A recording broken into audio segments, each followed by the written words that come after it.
और हुकूमत मुखालिफ इनिंग्स के लिए इमरान खान ने मैदान चुन लिया है। स्टेडियम सजाने की हिदायत कर दी गई है। 13 अगस्त के बड़े इज्तिमा के लिए खिलाड़ियों से सलाह मशवरे भी शुरू कर दिए गए हैं और इंतजामिया भी मुतारिक हो गई है और इनका रास्ता रोकने की कोशिशें की जाएंगी। फर्रुख हबीब PTI के सीनियर रहनुमा हमारे साथ मौजूद हैं। फर्रुख साहब, ये रावलपिंडी स्टेडियम में इस वक्त जलसा करने आप लोग जा रहे हैं, फाइनल हो चुकी है जगह या फिर अभी मुशावरत होना बाकी है?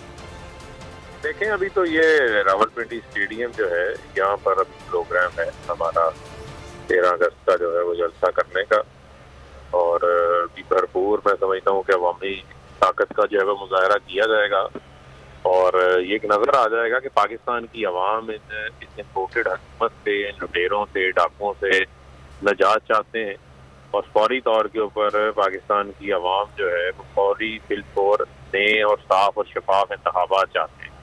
उसकी तरफ जो है वो हमने आगे बढ़ना। तो फरूख साहब, इमरान खान साहब ऐलान करेंगे 9 सीटों से इलेक्शन लड़ने का, ये तय हो चुका है? जलसे में इस बात का ऐलान होगा? देखिए, ये तमाम चीजें जो हैं वो जलसे में सामने आएंगी और इस हवाले में कोई शक नहीं है कि ये मदनीयती की बुनियाद पर है। इन्होंने जो 11 इस्तीफे मंजूर किए हैं, हमारे तो 130 इस्तीफे स्पीकर उस वक्त के कासिम सूरी मंजूर करके जा चुके थे।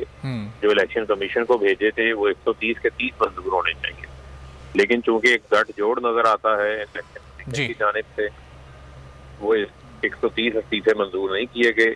उसके बाद पिक एंड चूज करके ये 11 इस्तीफे मंजूर किए गए हैं। तो अगर ये यही काम करेंगे तो इमरान खान साहब ही इलेक्शन लड़ेंगे इन तमाम ज़िमनी इंतखाबात। ठीक है, बहुत शुक्रिया फर्रुख हबीब साहब, PTI के सीनियर रहनुमा, बोल से गुफ्तगू के लिए।